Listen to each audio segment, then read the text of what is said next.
तो hello guys, आज की इस वाले वीडियो में हम जेड डायनेस्टी की सीजन 2 की एपिसोड 1 को एक्सप्लेन करने वाला हूँ और ये वीडियो काफी ज्यादा इंटरेस्टिंग होने वाली है। तो वीडियो को जरूर से लाइक कर देना और चैनल पर नए और पहली बार आए तो चैनल को भी जरूर से सब्सक्राइब कर देना है। और इस वाले वीडियो में हम अपनी हीरो जियो फैंग की रियल पावर को भी देखने वाले है, इसलिए वीडियो बहुत ही ज्यादा इंटरेस्टिंग होने वाली है। और गाइस, आप सभी को मैं एक और बात क्लियर कर दूं कि जेड डायनेस्टी की अभी तक ये सीजन और एपिसोड आया नहीं है, तो एक्सप्लेनेशन के साथ वीडियो में चल रहा सीन मैच नहीं होंगे। और लेकिन मैं फिर भी कोशिश करूंगा कि पुराने वीडियो को ही यूज करके सीन को मैच करने की। तो आप सभी के डाउट हो गए होंगे क्लियर, तो चलिए बिना बकवास किए वीडियो को स्टार्ट करते हैं। और एपिसोड की स्टार्टिंग वहीं पर से होती है जहां पर से सीजन 1 की लास्ट एपिसोड खत्म हुआ था। और जैसा कि हमने देखा था कि जियो फ्रेंड को बचाने के लिए बुयाओ अपनी लाइफ का सैक्रिफाइस कर देती है और उस इमॉर्टल होली शॉट को रोकने के लिए उसने अपनी सोल पावर को यूज करके एक लोटस को कंडेंस किया था, जिससे वो सोल पावर भी डिस्ट्रॉय हो गई थी और वो फ्रॉड भी डिस्ट्रॉय हो गई थी। जिसका मतलब था कि बुयाओ ने अपना सैक्रिफाइस करके जियो फ्रेंड की लाइफ बचा ली थी। साथ ही उसने कहा भी था, होली गॉड, मैं अपनी सेकेंड लाइफ के लिए अपनी फर्स्ट लाइफ को सैक्रिफाइस करती हूँ। मतलब कि वो जियो फैंग को अपनी लाइफ से भी ज्यादा कीमती मानती थी। जिसके बाद हमने देखा था जो जियो फैंग था वो काफी ज्यादा वो टूट जाता है और बुयाओ की बॉडी को लेकर वहीं पे चीख रहा होता है और रो रहा होता है, और अब तक वो पूरी तरीके से शांत हो गया था। जिसके बाद हमने लास्ट एपिसोड में ये भी देखा था कि हमें बुयाओ दिखाई गई थी जो कि एक चैम्बर में लेटी हुई थी ताकि उसकी बॉडी खराब ना हो। और घोस्ट या डेमन किंग या घोस्ट किंग जो भी आप कह सकते हो, वो एक एल्डर से बात कर रहा था कि क्या बुयाओ को बचाने का कोई तरीका है। जिसपे उस एल्डर ने कहा था कि यंग मिस ने अपनी सोल को सैक्रिफाइस कर दिया है और उन्हें बचाने का मेरे पास तो कोई तरीका नहीं है। हालांकि जो वो बेल है, उन बेल्स ने उनकी कुछ सोल पावर को तो ऑब्जॉर्व कर लिया, लेकिन उन्हें वापस से रिवाइव जो कर सकता है वो एक मैजिकल ट्राइब है, क्योंकि सोल को वापस से समन करने की जो टेक्निक है वो 1000 ईयर पहले ही खो चुकी है। और अगर कोई इसको वापस से रिवाइव कर सकता है तो वो केवल वही समन ट्राइब का एक मैजिशियन है, लेकिन उसे खोजना काफी ज्यादा रेयर है। और मुझे लगता है कि अगर अपनी पूरी लाइफ आप लगा रहे तो भी आप उसे नहीं खोज पाएंगे।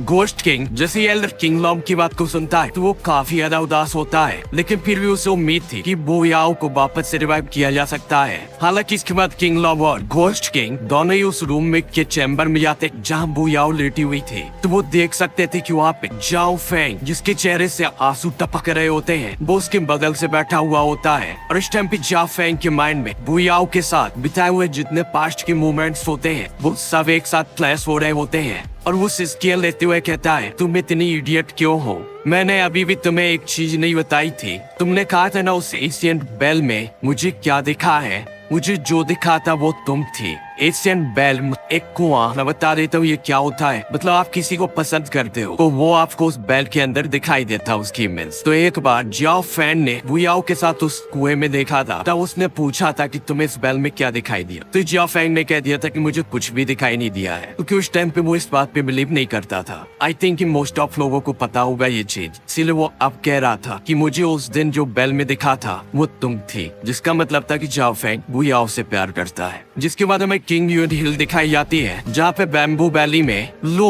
एक माउंटेन के पीक पे खड़ी हुई थी और चुपचाप आसमान को देख रही होती है। लेकिन तभी उसकी टीचर आती है और उससे कहती है कि यार तुम यहाँ पे क्यों खड़ी हो, जिसपे लू कुछ भी नहीं कहती। तभी टीचर सुइयो लू की तरफ देखती है और इसके बाद उसके पास जाती हुए कहती है, तुम अभी भी उस लड़के के बारे में सोच रही हो? जिसपे लू तुरंत ही कहती है, टीचर ऐसा नहीं होना चाहिए था, ऐसा बिल्कुल नहीं होना चाहिए था। और उसके चेहरे पे उसका पेन साफ साफ झलक रहा होता है। जिन्हें नहीं पता मैं बता दूं, लू भी जियो फैन को पसंद करती है। हालांकि तभी टीचर सुइयो उसे दिलासा देते हुए कहती है, ये सब डेस्टिनी है कोई है, फ्यूचर में जब तुम मुझसे मिलोगे तो तुम दोनों एक दूसरे के एनिमी होगे, तुम्हें ये बात याद रखनी चाहिए। और इतना कहने के बाद वो चली जाती है और लू बस यही कहती है कि न जाने मैं कब उससे फिर मिल पाऊंगी। जिसके बाद हमें 10 साल बाद का सीन दिखाया जाता है जहाँ पे रात में आसमान में काले बादल गरज रहे होते हैं, चारों तरफ सिर्फ ग्रीनरी होती है और आसपास कोई भी गांव नहीं होता, बस एक जगह एक हल्की सी झोपड़ी होती है जो कि एक शॉप की तरह दिखाई दे रही थी। और वहाँ पे एक छोटा सा दिया जल रहा था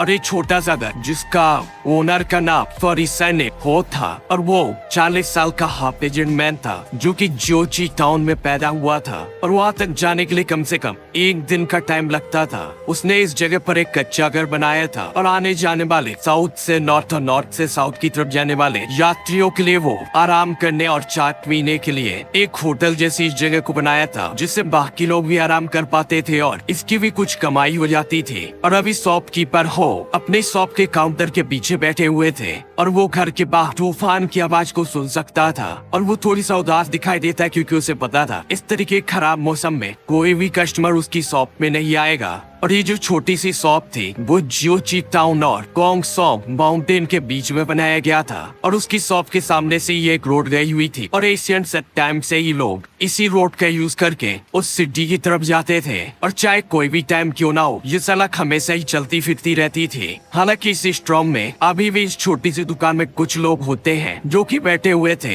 हालांकि इस टाइम पे वो दिया जो कि वहाँ पे जल रहा होता है, हवा के कारण उसकी जो लाइट थी वो बार बार इधर उधर घूम रही थी और उसके कारण शॉपकीपर अचानक ही अपने आप को कंट्रोल करते हैं और उसके बाद अपनी मेजों में देखते हैं जहाँ पे 5 मेजें थी और उनमें से 3 पर कस्टमर बैठे हुए थे और एक सबसे कोने की मेज में एक लड़का बैठा हुआ था जो कि अकेले बैठा था। और वो एक ऐसी जगह थी जहाँ पे इस दिए की लाइट नहीं जा रही थी और वो जगह अंधेरे में थी और इसीलिए उसका चेहरा भी साफ साफ नहीं दिखाई दे रहा था। जबकि पास की 2 टेबल में एक ओल्ड मैन और एक यंग गर्ल बैठी हुई थी और उसके हाथ में एक डंडा होता है जिसपे एक बैनर लटका हुआ होता है जिसमें 4 वर्ड लिखे हुए थे, इमॉर्टल गाइड। और ये इस टाइम पे वही ओल्ड मैन होता है जो कि जियो फैन को उसका फ्यूचर बताता था पैसे लेकर। और उसके साथ रहने वाली वो छोटी लड़की अब तक बड़ी और यंग हो गई थी और इसका नाम जियान घो होता है। जबकि बगल की 2 बेंचों की बात करें तो उनमें 4 कस्टमर बैठे हुए थे जो कि जर्नी के लिए जा रहे थे और खराब मौसम की वजह से कुछ देर के लिए यहाँ पे ठहर गए थे और वो आपस में कुछ बात कर रहे होते। तभी उनमें से सबसे ओल्ड मैन कहता है, ठीक है वो और मत कहो। और इसके बाद वो शॉपकीपर हो की तरफ देखते हुए कहता है, हम आपसे माफी चाहते हैं लेकिन बाहर इतनी ज्यादा बारिश है और इतनी तेज हवाएं चल रही हैं, तो हम अभी भी चाहेंगे कि आज रात तक आप हमारा साथ दो।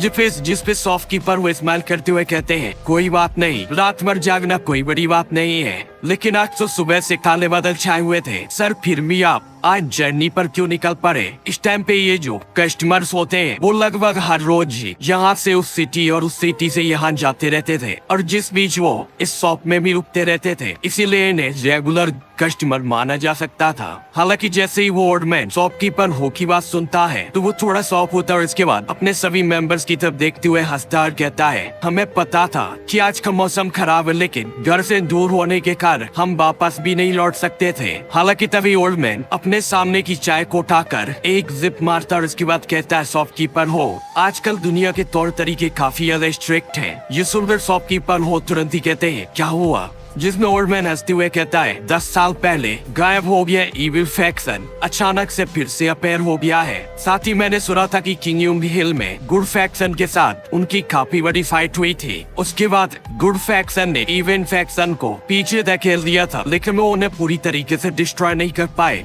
और जैसे जैसे टाइम बीतता गया तो अब हर जगह से हमें फाइटों की न्यूज़ेस मिल रही है जिसपे शॉपकीपर वो भी अपना सिर हिला देते हैं और इसके बाद कहते हैं, वे अपनी फाइट को खुद करते हैं, हम नॉर्मल लोग उसमें इंटरफेयर नहीं कर सकते। जिसमें वे सभी कहते हैं और इसी माहौल के कारण आसपास काफी लुटेरे भी हैं और हमें यही डर रहता है कि कहीं हम किसी लुटेरे से टकरा न जाए, इसीलिए हम जल्दबाजी में जर्नी कर रहे थे लेकिन इस स्टॉर्म ने हमें रोक दिया, इसीलिए हमें आपको परेशान करना पड़ रहा है। जिसपे शॉपकीपर वो हंसते हुए कहते हैं, इससे कोई फर्क नहीं पड़ता, आपको इसके लिए परेशान होने की जरूरत नहीं है। हालांकि तभी बेंच के लास्ट में जो वो लड़का बैठा हुआ था वो इन सभी लोगों की बात बड़े ध्यान से सुन रहा था, लेकिन तभी वहाँ पे वो ओल्ड मैन तुरंत ही कहता है, वो एक फ्यूचर बताने वाला बाबा, तो जैसा कि आपने कहा कि यहाँ पे काफी सारे लुटेरे आ चुके हैं जो कि आप लोग को लूट सकते हैं और आपको मार भी सकते हैं, तो क्या आप कहना चाहते हैं कि ये सब इविल फैक्शन के कारण है? इस वॉइस को सुनकर ओल्ड मैन जिसने पहले बोला था तुरंत ही अपने पीछे की बेंच पे देखता है और उससे ओल्ड मैन और उस यंग लड़की को देखता है और इसके बाद स्माइल करते हुए कहता है, यस सर। हालांकि तभी वो यंग लड़की अचानक ही स्माइल करती है और उसके गालों पे 2 प्यारे से डिम्पल पड़ जाते हैं जो कि काफी ज्यादा अच्छे लग रहे थे। जिसके बाद वो लड़की उसकी तरफ देखते हुए कहती है, सर आपका चेहरा बहुत झुर्रियों वाला और पतला है लेकिन आप काफी ज्यादा लकी हैं और आपकी लाइफ में काफी सारे अप और डाउन आएंगे लेकिन आपकी लाइफ हमेशा ही सेफ रहेगी। लेकिन आपके जो फॉरहेड पर 6 डॉट हैं उनके बीच की डिस्टेंस के कारण उनमें एक छोटा सा निशान भी है और यही आपकी लाइफ और आपकी मनी को रोक रहा है। और मुझे लगता है कि आपको बुढ़ापे के टाइम पे एक बड़े डिजास्टर का सामना करना पड़ सकता है। इसीलिए मुझे लगता है कि अपनी एज को देखते हुए आपको कम बोलना चाहिए, इससे डिजास्टर भी कम हो सकते हैं। ये सुनकर तो वो चारों लोग खड़े हो जाते हैं और उस ओल्ड मैन और उस यंग मिस को देखने लगते हैं। हालांकि इससे उस एस्ट्रोलॉजर और उस यंग मिस के फेस इंप्रेशन बिल्कुल भी नहीं बदलते, लेकिन तभी वो ओल्ड मैन कहता है, आपका बहुत बहुत शुक्रिया मिस मुझे गाइड करने के लिए। और उसके बाद ये शॉप एक बार फिर से शांत हो जाती है, लेकिन रात काफी ज्यादा लंबी थी, इसीलिए वो लोग एक बार फिर से बातचीत करना स्टार्ट कर देते हैं। और इस टाइम पे वे लोग फिर से किंग यून हिल की 10 साल पहले की फाइट के बारे में ही बात कर रहे थे। साथ ही ये आम लोग थे और इन्होंने काफी सारे र्यूमर्स सुने हुए थे और उन्हीं र्यूमर्स पे ये लोग एक दूसरे से बात कर रहे होते हैं। हालांकि ये बात करते करते बात को जोर जोर से करने लगते हैं और आसपास के लोग भी उन्हें सुनने लगते हैं, जिसपे एक बंदा कहता है, वैसे भी उस टाइम पे किंग यून सेट काफी ज्यादा खतरे में था। हालांकि मैंने सुना था इमॉर्टल डॉग स्वान उसने अपनी पावर का इस्तेमाल किया था, अपनी 2 फिंगर्स के साथ एक पावरफुल लाइटिंग को कंडेंस किया था, जिससे निकलने वाले फोर्स को 100 मील तक सुना जा सकता था। और उसके बाद जितने भी इविल फैक्शन के लोग थे वो पीछे हट गए थे। हालांकि तभी वो एस्ट्रोलॉजर ओल्ड मैन कहता है, एकदम बकवास। ये सुनकर सभी लोग उसी ओल्ड मैन की तरफ देखते हैं जो कि उस यंग मिस के बगल से बैठा हुआ था। तभी वो ओल्ड मैन कहता है, अगर डॉग स्वान इतना ही ज्यादा पावरफुल था तो ये कैसे हो सकता था कि किंग यूम हिल में लड़ाई होती और किंग यूम हिल के इतने सारे लोग मारे जाते, यहाँ तक कि उनके 7 लीडर्स में से 2 लीडर्स की डेथ हो गई थी और कई सारे एल्डर्स और डिसाइवर भी मारे गए थे और घायल हुए थे। ये सुनकर सभी लोग शॉक हो जाते हैं। तभी वो यंग लड़की कहती है, ग्रैंडफादर आप चुप रहिए और कुछ भी मत कहिए, आपको ज्यादा बात नहीं करनी चाहिए। हालांकि तभी ओल्ड मैन हंसते हुए कहता है,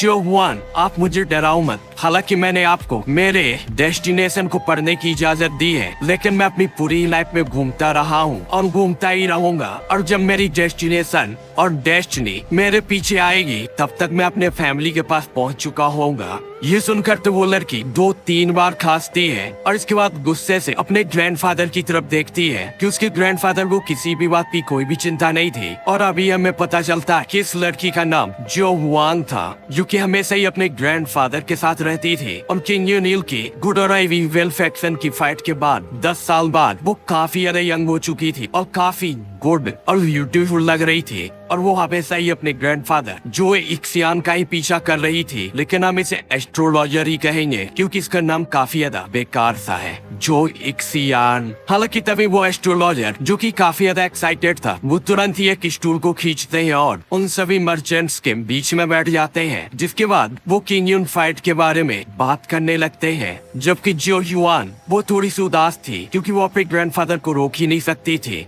उसे पता था कि उसके ग्रैंडफादर काफी अच्छा बोलते हैं और उन्होंने पूरी दुनिया की जर्नी की थी और वो केवल अपने बोलने के कारण ही फेमस थे। और इस टाइम पे उसके ग्रैंडफादर की बातों को सुनकर सभी लोग तुरंत ही उनके पास आ जाते हैं और उनकी बातें सुनने लगते हैं। तभी कुछ लोग उनसे पूछते हैं, क्या ऐसा हो सकता है कि जब ये फाइट हो रही थी तब आप भी वहाँ थे, क्योंकि आपको ये चीजें इतनी अच्छी तरीके से पता है। ये सुनकर तो एस्ट्रोलॉजर पूरी तरीके से शॉक रह जाता है। हालांकि एस्ट्रोलॉजर जो तुरंत ही अपने कपड़ों को साफ करते हुए कहते हैं, मैं इन सभी छोटी मोटी फाइट्स में और डेट्स में शामिल नहीं होना चाहता, इन्हें किंग यून के जूनियर्स को ही संभालने दे। उनकी बात को सुनकर हर कोई दंग रह जाता है, जबकि जो यूहान जो कि चाय पी रही थी वो तुरंत ही खांसती और चाय बाहर आ जाती है, जिसमें एस्ट्रोलॉजर जो पीछे उसकी तरफ देखते हैं और इसके बाद हंसते हैं और अपने आप को कंट्रोल करते हैं। हालांकि तभी एक यंग मैन कहता है, सर लास्ट में उस डिसाइबल का क्या हुआ जिसका उपनाम यानी कि सरनेम झांग था, और इस टाइम में ये झांग जाओ फैंग की बात कर रहा था। वो तुरंत ही कहता है, क्या उसे किंगडम सेप्ट से बाहर निकाल दिया गया था, जिसमें एस्ट्रोलॉजर जो थोड़ी देर तो चुप रहते हैं, जिसके बाद वो कहते हैं, मुझे इस बारे में अच्छे से तो पता नहीं है क्योंकि उस टाइम की सिचुएशन काफी खराब थी और ऐसा लग रहा था कि उस टाइम पे जियो फैंग भी बेहोश हो गया था और लास्ट में उसे इवन फैक्शन के लोग अपने साथ ले गए, जिसके बाद उसका कोई भी पता नहीं चला। जिस सुनकर सभी लोग उदास हो जाते हैं क्योंकि जियो फैंग उन सभी को काफी मिस्टीरियस लगा था। हालांकि तभी शॉपकीपर हो तुरंत ही कहते, पता है आप वो यंग मैन कैसा है, जिसमें वो मिस्टीरियस पर्सन जो कि कोने पे बैठा हुआ से तुरंत ही कहता है वो कैसा है। हालांकि तभी एस्ट्रोलॉजर जो उसकी तरफ देखते हुए कहते हैं, क्यों ब्रदर क्या ऐसा हो सकता है कि तुम जानते हो, जिसमें वो मिस्टीरियस यंग मैन कहता है, बेशक मुझे पता है, लेकिन ये केवल इतना ही है कि अगर आप पास्ट में उससे मिले थे और आपने उसे देखा था तो शायद अब जब आप उसे दोबारा देखें तो शायद उसे पहचान न पाए। जिसमें वो लड़की जो यूहा जियो हुआन तुरंत ही कहती क्यों, उसे क्या हुआ, लेकिन वो मिस्टीरियस पर्सन कुछ नहीं कहता और तुरंत ही उस जगह से गायब हो जाता है। जिसके बाद हमें कैंटसोंग माउंटेन का 1000 बेड्स एशियंट केव दिखाया जाता है और 800 साल पहले इविल फैक्शन के एल्डर ने, जिनका नाम ब्लैक हार्ट था, यहाँ पे ब्लड फ्रोजन हॉल के गोल्डन टाइम की गोल्डन टाइम को स्टार्ट किया था। यानी कि इसी केव को इविल सेक्ट का ओरिजिन कहा जा सकता था, जहाँ से उन्होंने सब कुछ स्टार्ट किया था। साथ ही उन्होंने इविल फैक्शन को लीड करते हुए पूरी दुनिया को डरा दिया था। लेकिन उनके बाद के जो डिसाइबल थे वो उनके जैसे कैपेबल नहीं थे, इसलिए ये जगह धीरे धीरे डिस्ट्रॉय होती गई और उसके बाद काफी सारे एनिमीज ने इस जगह को अपने कब्जे में ले लिया था। हालांकि उस केव के बाहर एक चट्टान के ऊपर फॉरस्किन एविस लिखा हुआ होता है और ब्लड फ्रोजन हॉल की लास्ट जनरेशन के सारे डिसाइबल वहाँ पे इकट्ठा हुए होते हैं। साथ ही यहाँ पे वो केवल 10 से भी कम लोग होते हैं, जिनमें नियान लीडर, लिu गाओ, वाइल्ड डॉग और आदि शामिल थे। और इनमें से जितने भी लोग होते सभी लोग इंजर्ड होते हैं और काफी थके हुए और डरे हुए भी दिखाई दे रहे थे। साथ ही इनके सामने काफी सारी लाशें बिखरी हुई थी और काले कपड़े पहने हुए कुछ पर्सन्स इनके सामने खड़े हुए थे, जो कि इनसे कई ज्यादा गुना ज्यादा थे और उन्होंने इन्हें घी रखा होता है और इन सभी के चेस्ट पे एक बैच होता है जिसमें ह्यूमन खोपड़ी बनी हुई थी। हालांकि नियान लीडर खुद को कंट्रोल करते हुए तुरंत ही कहता है, घोस्ट किंग सेक्ट के मेरे फ्रेंड,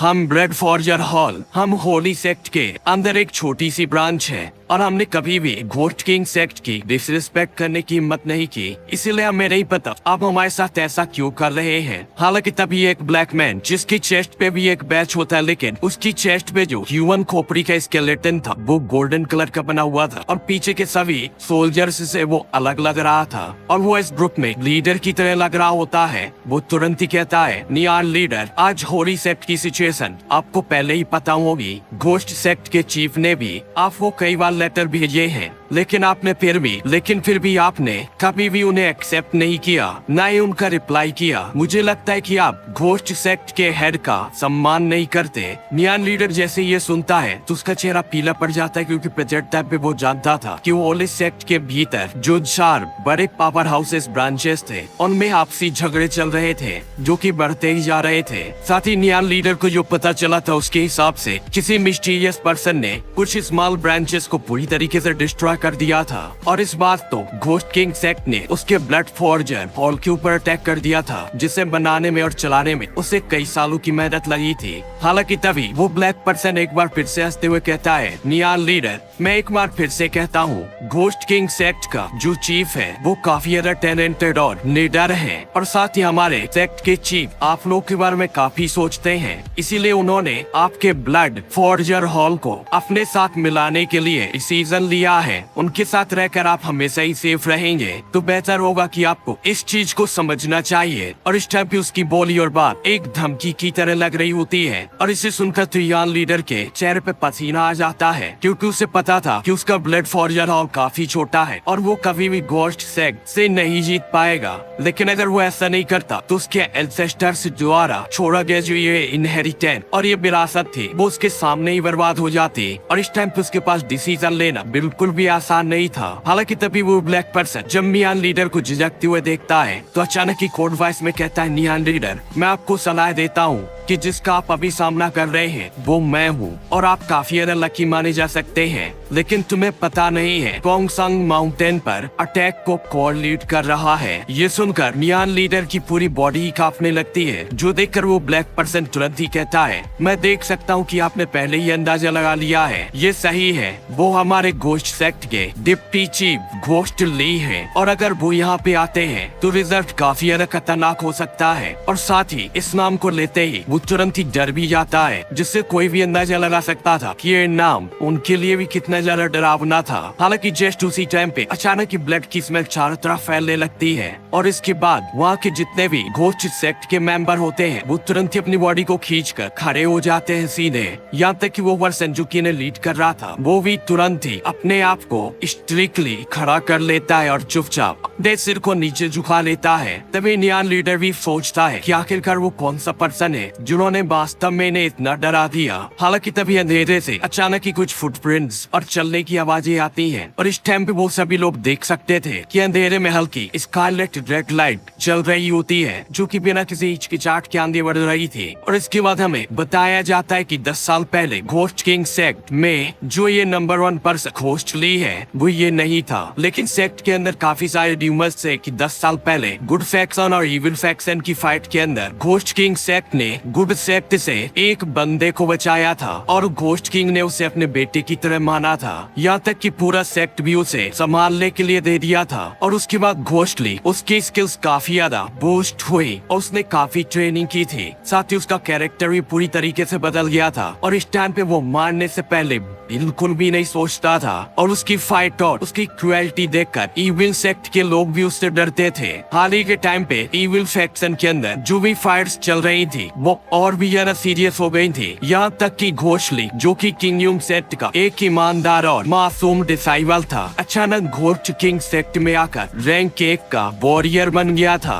और इसके बाद उसने घोस्ट सेक्ट को लीड करके बिना रुके हुए काफी सारी फाइट्स की थी और काफी सारे सेक्ट्स को डिस्ट्रॉय कर दिया था। यहाँ तक कि उसके हाथ की डिवोर सोल स्टिक ने न जाने कितने लोगों के प्योर ब्लड को फैलो कर लिया था। और ये पर्सन वही था जिसे 10 साल पहले ब्रेड फॉर्जर हॉल के इन लोगों ने पहले देखा था। और इस टाइम पे सभी लोग उसे देखकर तुरंत ही चुप हो जाते हैं। हालांकि उसका चेहरा अब भी पहले की जैसा ही था, लेकिन इस टाइम पे उसकी बॉडी से जो ऑरा रिलीज हो रहा था वो काफी ज्यादा वाइल्ड था। हालांकि तभी वो आते ही कहता है आप सभी सरेंडर करेंगे या नहीं। साथ ही उसके पीछे काफी सारे लोग खड़े हुए थे, लेकिन कोई भी उसके साथ या कि सामने खड़े होने की हिम्मत नहीं करता।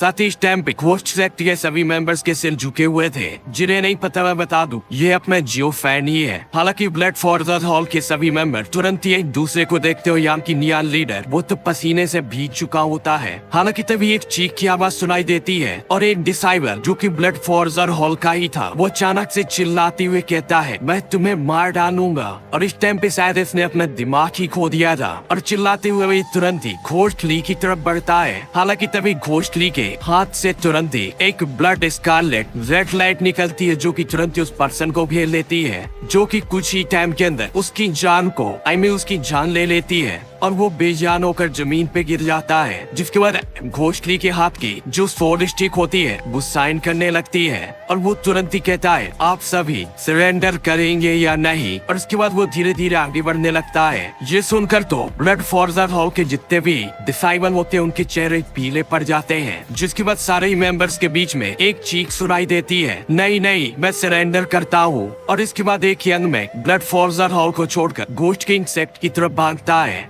लेकिन वो घोस्टली से काफी ज्यादा डिस्टेंस बनाकर दूर हटता है। और इसके बाद एक एक करके काफी सारे डिसाइबल भी घोस्ट हॉल को ज्वाइन कर लेते हैं। और ये देखकर नियान लॉर्डर थोड़ा सा उदास हो जाता है और उसके बाद वो कहता है भूल जाओ। और इतना कहते हुए वो भीड़ के आगे बढ़ता है और घोस्टली की तरफ जाता है। साथ ही वो अपनी चेस्ट से एक ब्लैक प्लेट निकालता है जिसके अंदर एक ब्लैक हार्ट बना हुआ था। और इसके बाद वो घोस्टली की तरफ बढ़ाते हुए कहता है यह ब्लड फॉर्जर हॉल का ब्लैक हार्ट कमांड है। ब्लड फॉर्जर हॉल के 800 साल की फाउंडेशन आखिरकार इस दिन इसे खत्म माना जाता है। हालांकि तभी एक आवाज आती है बकवास और इस आवाज को सुनकर सभी लोग शॉक होते हैं। और इसके बाद तुरंत ही पीछे मुड़कर देखते हैं तो वहाँ पे वाइल्ड डॉग होता है। और इसके बाद वो नियान लीडर की तरफ देखते हुए कहता है बॉस जब आप मुझे ब्लड फॉर्जर हॉल में लाए थे तो हमने एल्डर ब्लैक हार्ट को आइडल माना था और उनके सामने कसम ली थी कि अब जीवन भर कभी भी पीछे नहीं हटेंगे और किसी के सामने नहीं झुकेंगे। तो आप ऐसा कैसे कर सकते हो। ये सुनकर नियान लीडर थोड़ा सा गिल्टी फील करता है, लेकिन वो तुरंत अपने सिर को नीचे करते हुए कहता है वाइल्ड डॉग सिचुएशन हमें ऐसा करने के लिए मजबूर कर रही है, इसीलिए मौत की तलाश मत करो और आ जाओ।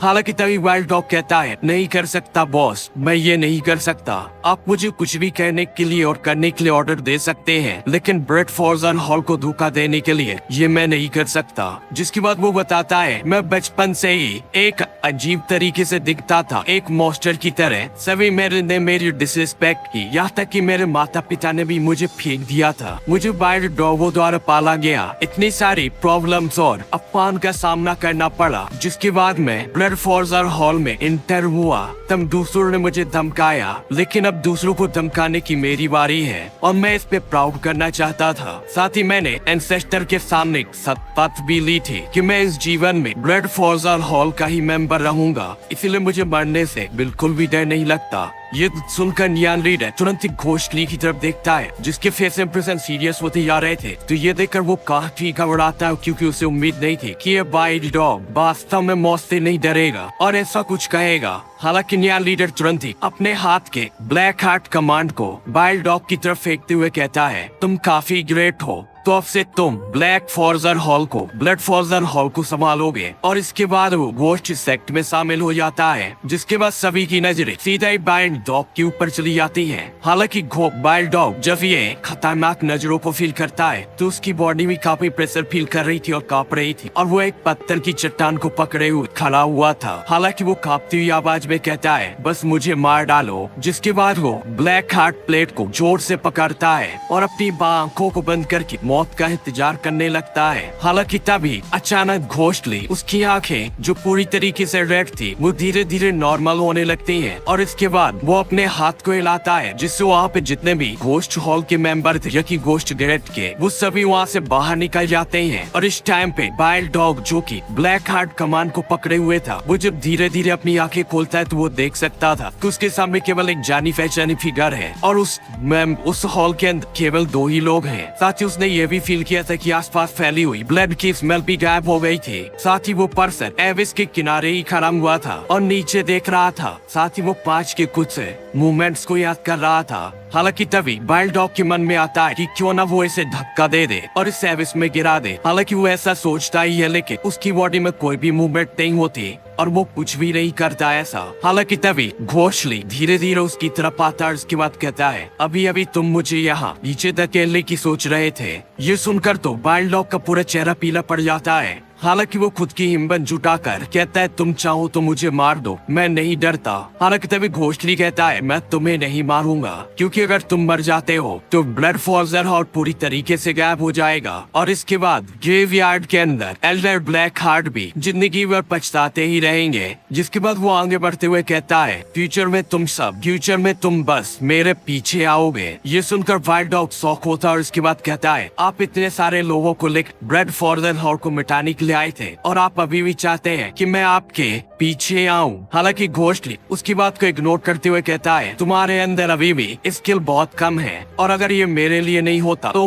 तुम्हें मारने के लिए मेरे घोस्ट हॉल उन्हीं लोगों का यूज करेगा जिन्होंने अभी अभी सरेंडर किया है, जैसे कि आपके नियन लीडर और बाकी लोग, और बेई तुम्हें मार डालेंगे। ये सुनकर वाइल्ड डॉग के चेहरे पे पसीना आने लगता है और इसके बाद वो उस पर्सन को देखता है जो कि धीरे धीरे अंधेरे में गायब हो जाता है। तो वो तेजी से आगे बढ़ते हुए कहता है, मैं मौत से नहीं डरता और ब्लड फॉर्जर हॉल को वापस से रिवाइव करने के लिए मुझे अभी भी इसमें रहना होगा। और इसके बाद वो चीखते हुए कहता है, झांग जियो फ्रेंड, तुमने मेरे साथ ऐसा क्यों किया। हालांकि काफी देर तक कोई भी आवाज नहीं आती, जिसके बाद एक हल्की सी आवाज आती है, ये नाम इसे मैं कई सालों पहले ही भूल चुका हूँ। जिसपे वाइल्ड डॉग कहता है, तो फिर मैं फ्यूचर में तुम्हें किस नाम से बुलाऊं। हालांकि उसे बदले में कोई भी जवाब नहीं मिलता। जिसके बाद हमें किंग योन हिल दिखाई जाती है और यहाँ पे मिस्टिकल सेलेस्टियल माउंटेन 10 साल बाद भी यहाँ ये बिल्कुल हेवन जैसा ही लग रहा था। साथ ही गुड सेक्शन और इविल सेक्शन के बीच की हुई लड़ाई की जो मरम्मत थी वो पहले ही यहाँ पे की जा चुकी थी। हालांकि फिर भी कुछ ऐसी चीजें थी जिन्हें हील अप नहीं किया जा सकता था, क्योंकि 10 साल पहले की इस फाइट में सन वैली के लीडर सांग जेंग लियांग और सनसेंट वैली के लीडर तियान युन उनकी डेथ हो गई थी। और साथ ही साथ लोंगसो वैली के लीडर कैंग सोंग ने सेक्ट को धोखा दे दिया था और 6 में से आधे लीडर चले गए थे। इसलिए ये कहा जा सकता था कि ये काफी बड़ा नुकसान था। हालांकि मॉर्निंग सन वैली और सनसेंट वैली के जो लीडर्स की पोस्ट थी उन्हें एल्डर्स और पावरफुल पर्संस के साथ एक्सचेंज कर दिया गया था। केवल लोंगसा वैली के हेड की पोस्ट अभी भी खाली थी, क्योंकि कैंग सोंग की जाने के बाद बाद किसी ने भी इस पोस्ट को नहीं लिया था। हालांकि इनर हॉल में चर्चा के बाद यंग जनरेशन के डिसाइबल की हाउ को इस पोस्ट के लिए चूज किया गया था। साथ ही इसी के कारण किंग यूंग सेक्ट के यंग जनरेशन को खुद को अपेयर करने का एक रीजन भी मिल गया था, जैसे return of the wind valley से जैंग सुसु, बिग बैम्बू वैली से सॉन्ग डैनर या की brother song, small bamboo valley उससे लू थी, जिसने काफी सारी चीजों को संभालने के लिए अपने टीचर की हेल्प की थी। हालांकि सेक्ट की मेन ब्रांच के भीतर पहले के कुछ वर्षों में गॉक स्वान ने खुद को धीरे धीरे पीछे कर लिया था और हर दिन के जो ये छोटे मोटे मामले थे उन्हें संभालने के लिए अपने पसंदीदा डिसाइबल जियो ई काई के ऊपर ये छोड़ दिया था, जिसके बाद में टोंग टोंग पीक के पीछे एंसेस्टर हॉल दिखाया जाता है, जो कि एक काफी ज्यादा लग्जरियस इमारत थी और ये काफी ज्यादा मिस्टीरियस भी लग रही थी। और इस एंसेस्टर हॉल को किंग यूंग सेक्ट के एंसेस्टर्स को याद करने के लिए बनाया गया था और ये उनकी सोल्स के लिए बनाई गई थी। और यहाँ पे लिन जिंगयू जो फैंग का जो फ्रेंड था वो इस एंसेस्टर हॉल के सामने खाली मैदान में आंखें बंद करके पालती मारकर बैठा हुआ था। और वहीं ड्रैगन स्लेयर स्वॉर्ड जो कि हाल के ग्रीन कलर की लाइट को प्रोड्यूस कर रही थी उसके सिर के ऊपर घूम रही होती है। साथ ही इस टाइम पे लिन काफी ज्यादा मैच्योर भी लग रहा होता है। साथ ही एंसेस्टर हॉल के अंदर अंधेरे में एक जोड़िया की चुपचाप उसे देख रही थी और ये एक मिस्टीरियस ओल्ड मैन होता है जो कि अचानक ही बाहर निकलता है और एंसेस्टर हॉल की सीढ़ियों की तरफ आकर बैठ जाता है। और इसके बाद वो लिन को देखते हुए कहता है बस इतना ही, और उसके इतना कहते ही ड्रैगन रॉड के अंदर की जो ग्रीन लाइट होती है वो गायब हो जाती है और लिन अपनी आंखें खोलता है और उस ओल्ड मैन की तरफ देखते हुए कहता है एल्डर। ये देखकर वो ओल्ड मैन हल्के से स्माइल करते हुए कहता है तुम्हारा टैलेंट वास्तव में अच्छा है और तुम काफी मेहनती भी हो,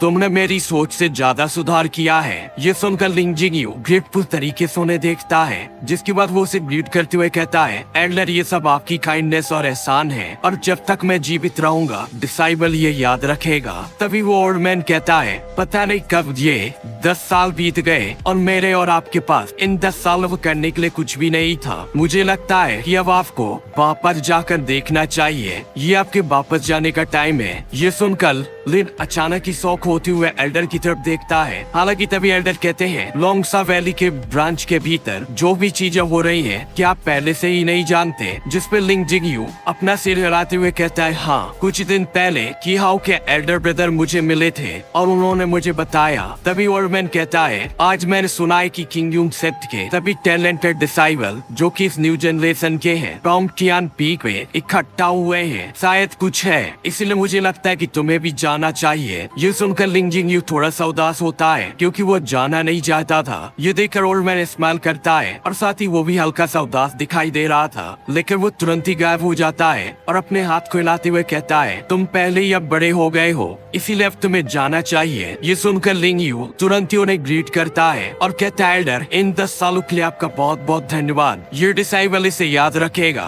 और जस्टिस को बनाए रखने के लिए और बुराई को खत्म करने के लिए मैं अपनी लाइफ के बारे में भी एक भी बार नहीं सोचूंगा। ये सुनकर ओल्ड मैन स्माइल करते हुए कहता है अच्छा है अब जाओ। जो सुनकर लिंग जिंगयू एक बार फिर ग्रीट करता है और एंसेस्टर हॉल को छोड़ देता है। हालांकि तभी उस ओल्ड मैन के पीछे अचानक एक और ह्यूमन फिगर अपीयर होती है जो कि उस ओल्ड मैन से कहती क्या वो चला गया। ये देखकर ओल्ड मैन तुरंत ही स्माइल करता है और पीछे मुड़कर देखते हुए कहता है किंग यूंग सेक्ट के लीडर आपका बहुत बहुत धन्यवाद। ये सुनकर तो दाओ स्वान काफी ज्यादा सरप्राइज होता है और तुरंत ही कहता है क्या, जिसपे ओल्ड मैन एंसेस्टर हॉल की तरफ जाते हुए कहता है इस यंग लड़के को 10 साल तक मेरे साथ रहने देने के लिए आपका बहुत बहुत धन्यवाद। ये सुनकर दाक स्वान थोड़ी देर के लिए चुप रहता और इसके बाद एंसेस्टर हॉल पे आकर किंग यूंग सेक्ट के एल्डर्स की सोल जेन को देखता है और उनके सामने लगी हुई मोमबत्तियों को देखता है, जिसके बाद दाक स्वान एक जगह पर और मोमबत्ती को हटाकर एक नई मोमबत्ती जलाता है और इसके बाद कहता है इन बरसों तक मैंने इतने जोखिम उठाए आपको बचाने के लिए, मैंने काफी सारे एल्डर्स और टीचर्स से